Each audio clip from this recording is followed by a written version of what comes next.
자, 이 시간에는 이제 이단의 개념, 이단이 무엇인가에 대해서 살펴보도록 하겠습니다. 자, 이단 이렇게 하면은 아주 부정적인 시각을 우리가 가지고 있죠. 그 이단하면 어떤 게 떠오릅니까? 그냥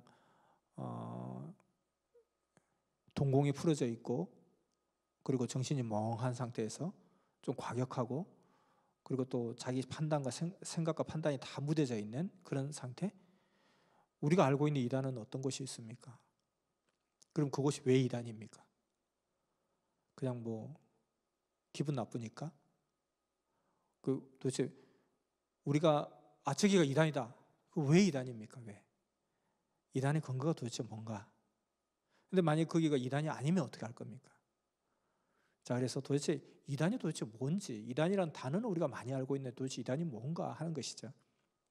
자, 여기 보면 조선일보에 기사가 하나 있죠. 여기 보면 아주 옛날 기사지만은 여기 보면 지금 우리 그 세계에서 가장 큰 교회가 순복음 중앙교회라고 그러죠. 여의도 보교회. 우리 한국에서뿐만 아니라 전 세계에서 제일 큰 교회라고 그렇게 하는데, 뭐 성도가 한 교회 성도가 70만 명이다 이렇게까지 이야기를 합니다. 어쨌든 자, 이 순복음 교회도 원래 이단이었다는 거예요. 이단으로 다 이렇게 알려져 있었습니다. 근데 이때 이제 예장 통합에서 대한예수교 장로회 통합 측에서 이제 이단이 아니다, 정통이다 이렇게 인정을 받아서 홀가분하다 이렇게 조영교 목사가 이야기하고 있죠. 오랫동안 사이비 논쟁을 벌였는데 느낀 점이 한둘이 아닐 것입니다. 이렇게 어떻습니까? 라고 물으니까 급성장한 데 대한 질시일 수도 있겠지요. 이렇게 이제 표현되어 있습니다. 자, 순복음 교회는 왜 이단으로 지칭이 되었을까요? 그런데 지금 왜 이단이 아닌가요? 도대체 그 사이에 뭐가 바뀌었길래 이단이었다가 이단이 지금 아닙니까? 이런 부분.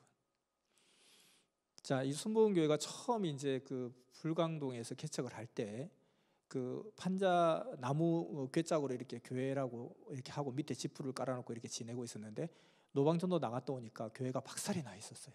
왜 이렇게 박살이 나? 누가 했냐 해보니까 그 동네에 사는 무당과 무당 아들이 박살을 낸 거예요. 교회 들어왔다고. 그런데 결국 그 무당과 무당 아들이 전도가 돼가지고 열렬한 신자가 됐습니다. 교회가 좀 커졌어요. 그런데 어느 날 또 오니까 교회가 또 난장판이 되어 있는 거예요.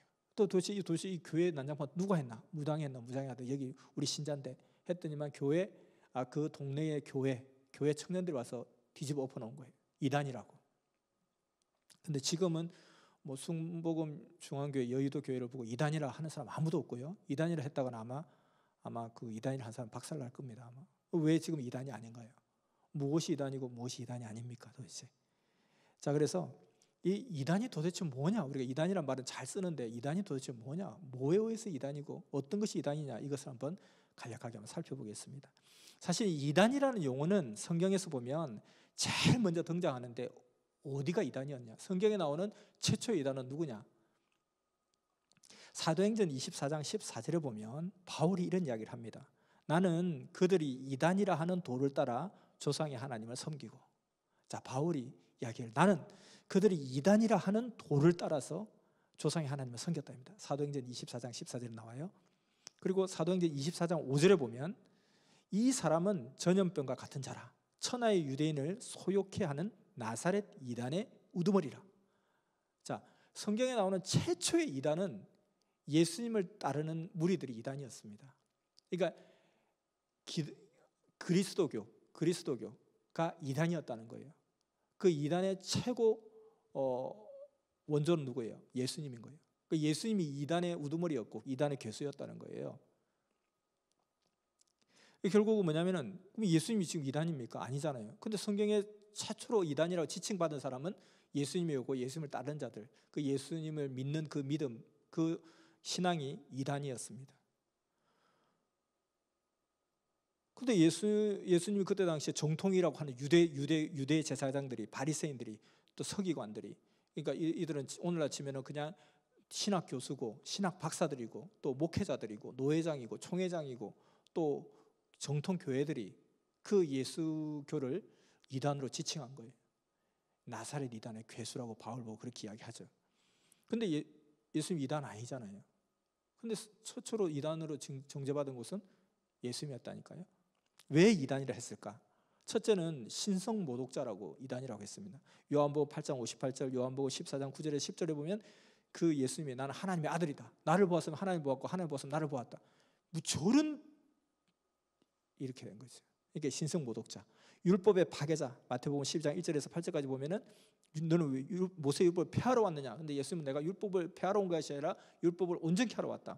율법의 파괴자, 경건성이 없는 자, 귀신 들린 자, 음란 집단, 그리고 혹세 무민하는 자, 이런 식으로 그 유대인들, 정통 유대인들이 볼 때 그 사이비로 보여지는, 이단으로 보여지는 그 무리들은, 그 예수는, 또 예수의 무리들은 신성 모독, 그리고 율법의 파괴자, 경건성이 전혀 없고 귀신 들린 집단이고 음란 집단이고 혹세 무민한 자들이다. 그래서 이 천하를 소욕케 한다, 이렇게 이야기했죠. 근데 무슨 근거로 이렇게 보는 겁니까? 자기들의 교리관에서 본 거죠. 자기들의 교리관에서 볼 때는 신성 모독자고, 어떻게 하나님 보고 하나님의 아들이라고 하냐. 감히 우리는 진짜 제사장들도 하나님의 종이라 해도 그냥 감지덕지고 감격인데 감히 하나님의 아들이라 하다니, 저렇게 신성을 모독하는 놈이 있나. 저렇게 젊은 놈이, 그리고 뭐 하나 배경도 별로 없고 스펙도 없는 놈이 지금 하나님의 아들이라니, 저렇게 하나님을 저렇게 일컬으면 안 되지 라는 마음으로 신성 모독자를 했던 거예요. 예수님은 역사상에 가장 큰 이단 핍박을 받았습니다. 도대체 근데 예수님이 이단이 아니잖아요. 근데 왜 예수님이 이단이라는 거예요? 자기들의 교리에서, 자기들의 관점에서 볼 때 이단이었죠. 그래서 우리 용어 자체의 뜻을 보더라도 이교는 서로 다른 종교죠. 그러니까 불교와 기독교는 이교죠. 다른 종교죠. 근데 이단은 뭐냐면 이방은 아예 믿지 않는 자들, 아예 믿음이 없는 자들 이방이라고 그러고, 또 이방의 한 파트이기는 하지만 종교가 다른, 하나님 믿지 않는 자를 이교라고 그렇게 이야기하죠. 이 이단은 뭐냐면 같은 종교 내에서 견해와 관점과 해석이 다른 관계를 이단이라고 하는 거예요. 그러니까 유대인들이 볼 때 예수님도 역시 여호와 하나님, 유대인들도 여호와 하나님인 거예요. 근데 같은 어떤 그 일종의 종교라는 거죠. 같은 신을 섬기는 거죠. 그런데 완전히 다르다 이거죠. 그래서 이단이다 이렇게 되는데, 사실은 이 이단이라는 개념은 순복음교회가 그렇게 했던 것처럼, 사실은 순복음교회가 왜 이단이냐, 그러니까 그런 자기들의 정통이라고 하는 주류층에서 저기는 이단이다 이렇게 정해버리면 이단이 되는 거예요. 근데 좀 커져서 우리가 이제 더 커 하니까 이단 아닙니다 하니까 이단이 아닌 거고, 이거 하나님이 정한 게 아니에요. 사람들이 자기들이 정하는 거예요. 유대인들이 예수님 보고 이단이라 한 거예요. 근데 예수님이 이단 아니잖아요. 오히려 유대교가 유대인이 이단이죠. 메시아를 죽여서 이단 중에 이단이죠. 사실은 사이비 중에 사이비죠, 어떻게 보면. 근데 지네들이 더 절대 다수니까 이단이야 이렇게 해버리는 거예요. 우리가 진리와 교리가 있습니다. 교리라는 것은 뭐냐면은 이 교리에 의해서 이단이라 지칭하는 거예요. 교리라는 것은 사람들이 만든 규칙이 교리예요. 그러니까 사람들이 만든 신앙적 규칙을 교리라고 하는 거예요. 거기에서 벗어나면 이단하고 갈라서는 거예요. 그래서 장로교와 감리교가 갈라지고, 또 성결교가 갈라지고, 침례교가 갈라지고, 나사렛 성결교가 갈라지고, 이렇게 어마어마하게 많은 종파가 생기게 나게 되는 거죠. 다 같은 예수를 믿는다고 하면서, 다 같이 예수님을 사랑한다 하면서도 서로 죽이고 살리고 하는 역사가 일어난 겁니다. 그래서 도대체 성경에서 기준을 찾자는 거죠. 사람들의 어떤 관점에서, 사람들의 관점에서 서로 잘났다 그러죠. 정치도 서로 잘났다 그러고, 서로 내가 맞다 그러고, 그 도대체 누가 맞는지 그걸 무슨 근거로 따질 수 있습니까? 이쪽에서 이쪽이 틀렸다 그러고, 이쪽이 틀렸다 그러죠. 근데 이 모든 종교계뿐만 아니라 모든 사회 문화 계층에서 보면은 절대로 대다수 주류가 항상 정통이고, 소소한 새무리들, 신흥무리들은 항상 이단으로 핍박받는 거예요. 근데 이 무리들이 또 커서 주류가 될 거 아니에요. 주류가 되면 이들이 또 정통이라고 하면서 또 새로운 사조를 또 막 짓누르고 막 짓밟고 하는 그런 게 생기는 거죠. 종교의 세계도 마찬가지였습니다. 그래서 정말 어떤 순복음이 이단이다, 뭐 침례교가 이단이다, 뭐 신천지가 이단이다, 어디가 이단이다 할 때 그냥 뭐 이단이라고 자기 생각하더라도 정확한 근거가 뭐냐는 거, 근거를 알고 이단이라고 하든지 말든지 하라는 거죠. 그래서 이단의 참다운 성경적 근거를 딱 보면 요한일서 2장 18절에서 22절 또 23절을 보면 적 그리스도가 이단이다, 거짓 선지자가 이단이다, 그러니까 그리스도를 대적하는 것이 이단이라는 거예요. 그 요한일서 4장 2절에서 3절에 보면 예수님께서 육체로 오신 것을 부인하는 것이 이단이다. 그러니까 예수님이 육체로 2000년 전에 이 땅에 실제로 오셨다라는 것을 아니야, 그건 아니야. 그냥 사람들이 만들어낸 이야기야. 그건 그냥 실제 그런 일이 일어나지도 않아서 사람들이 그냥 그걸 확인해봐서 네가 2000년 전에 예수님이 왔다는 거 확인해봐서 그건 성경에 나오는 이야기일 뿐이지 어떤 무슨 기록이 있어, 뭐가 있어? 기록 뭐가 있냐 도대체? 출생 증명서가 있냐? 없잖아. 그냥 성경의 기록 아니냐?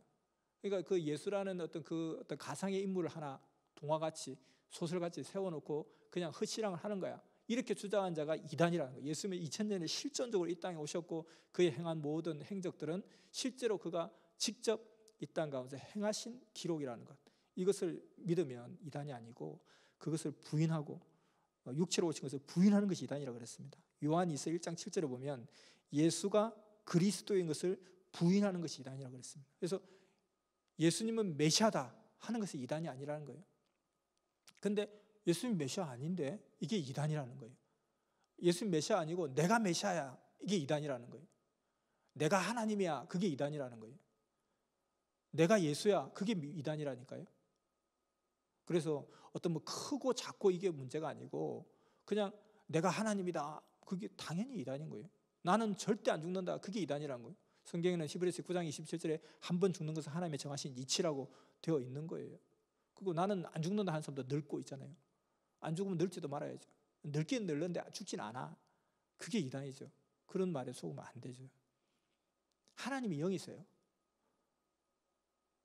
만약에 육신이 진짜 영원히 죽지 않고 육신이 더 좋은 거라면 하나님이 육신하죠. 하나님이 왜 영을 하겠어요? 그래서 우리 인간은 이 육신을 쓰고 사는 동안에 영 하나를 잘 만들어서 영원한 세계에서 사는 거죠. 그래서 그런데 이 땅에서 영원히 산다, 그게 이단이라고요. 그러니까 성경의 말씀을 대적하는 것이 이단이라는 것입니다. 자, 그래서 그 시대에 예수님 당시 때 유대인들이 이단이었던 거예요. 적그리스도였으니까, 그리스도를 대적했으니까. 그리고 메시아가 육체로 오신 것을 부인한 거니까. 자, 그래서 예수님이 메시아인 것을 부정하는 것, 예수님이 육체로 오신 것을 부정하는 것, 좀 더 덧붙이자면 자기를 재림주라고 하고 자기를 하나님이라고 하고, 그게 이단이라는 거예요. 그리고 그 시대에 하나님의 뜻을 모르면 이단이 되는 것입니다. 자, 그래서 우리가 이단의 정의를 정확하게 제대로 알아야 되겠습니다. 그래서 오늘날 뭐 이단이라 하는 곳에 가서 보면 예수님을 메시아로 인정하느냐? 예수님 메시아 맞습니다. 그럼 예수님 육체로 오신 것도 믿느냐? 믿습니다. 그러면 오케이, 이단이 아니라는 거예요. 근데 이단의 정의가 예배 형식이 다르다, 그리고 뭐 예배 때 막 춤을 추더라, 춤을 추니까 이단이고 춤을 안 추면 이단이 아니고, 그게 아니라는 거죠. 그러니까 예전에는 이 강대상에 올라가서 막 이렇게 막 그 춤추는 거, 이게 뭐 그냥 큰일 날 일이었죠. 제가 고등학교 때만 해도 그때 당시에 가스펠송을 했죠. 이렇게 가스펠송, 내게 강 같은 평화, 이렇게 하는데 우리 이제 그 청년부에 있는 누나들이 나와서 한 2명이 나와서 이렇게 아주 그냥 율동이죠. 율동 막 하는데 저기 몇 분들이 막 그래, 나중에 뒤에 가서 막 심각하게 회의를 하는 거, 어디 말만한 처녀가 경망스럽게 나와서 가지고 몸을 흔들어야 되냐, 그거 안 된다는 거예요. 그런데 거기서 만약에 거기서 막 진짜 드럼치고 막 그 강대상에 올라가서 진짜 춤추고 막 했으면 난리가 났을 거예요. 근데 요즘 보면은 다 그렇게 하잖아요, 교회마다. 그때는 그게 안 돼, 이단이었는데 왜 지금은 이단이 아닙니까? 이거 어떤 예배 형식이나 뭐 어떤 노래를 부르니까 이단이다. 교회에서 뭐 그대 앞에 서면 뭐 애모 부른다고 이단이고, 뭐 거룩한 노래 부르면 이단이 아니고, 그게 기준이 아니고 말씀이 기준이 돼야 된다는 거예요. 진리에서 벗어나면 이단이라는 것입니다. 교리에서 벗어나서 이단이 아니고 진리에서 벗어나서 이단이라는 거죠.